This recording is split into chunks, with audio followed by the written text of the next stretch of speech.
Hello, this video I'm going to talk about completing the sale agreement. So whether you're a buyer or whether you're a seller, always remember that once a sale agreement is completed and signed by both parties, then it's a legal and binding document. And the one party cannot simply just walk away without the approval of the other party, because then there's going to be a breach of the contract and the one party can sue the other party. So the general makeup of an agreement is the confirmation of who the seller is, who the buyer is, the property that's been sold, and the price that is being agreed upon. And another major aspect of that price is how that price is going to be secured. Is it subject to a bond? Is it cash? Are the monies coming from the proceeds of the sale of another property? So you need to correctly identify those and record that in the agreement. If the property is subject to a bond, then you need to have a bond date as to when the bond is going to be approved and granted. Other information that needs to be in the sale agreement is the monthly rates that are applicable to that property. If it's a sectional title dwelling, then levies will be applicable, so you need to record the monthly levies as well. You need to make allowance for any movables that will stay or go, yes or no. So those are generally itemized as well. Remember, any fixtures in the property generally stay unless the owner specifically says that those are going to go. Confirm, if there's an agent involved, that the seller is responsible for the agent's commission and the buyer is responsible for the transfer costs applicable to the sale of that particular property. The agreement should confirm who the transferring attorneys are that's going to handle the transfer of the property from the seller's name onto the buyer's name. And here I recommend the use of a reputable attorney who is an expert and does this on a daily basis, not someone who does it once in 2 months or once in 6 months. You have a lot of attorneys who are general practitioners, and you have attorneys who are specialists in property law, and they do conveyancing as a normal cause of their business.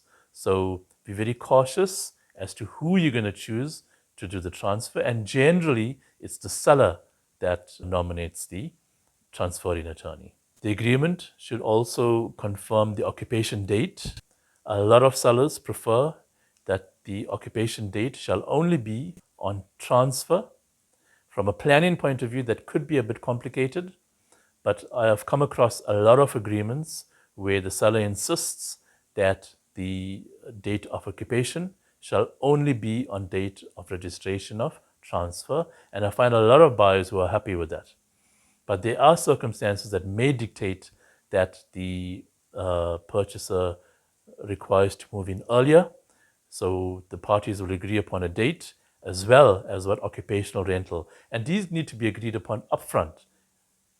I would suggest, and I strongly suggest, that the occupational rental, regardless of whether the occupation date has been agreed upon or not, I highly recommend that you have that in place at the very onset, at the very beginning. When you draft into the sale agreement, make an allowance for occupational rental, which will only be payable if and when it becomes necessary and applicable. The sale agreement should also cover any special conditions, such as repairs that need to be done, or anything that's of an unusual nature that would not form part of the normal terms and conditions of the sale agreement. And for example, the purchaser could say to the seller, I'm buying your property, but I need that section of the building to be repaired. Maybe in the corner bedroom, there's some dampness on the wall, and I need that repaired professionally and painted. So the special condition could read something like, the seller undertakes to repair the damp in the corner wall of the master bedroom and paint all at his cost prior to registration of transfer. So it's confirming who is going to do what, by when, and at whose cost. The agreement should also have the full details of both parties, the buyer and the seller.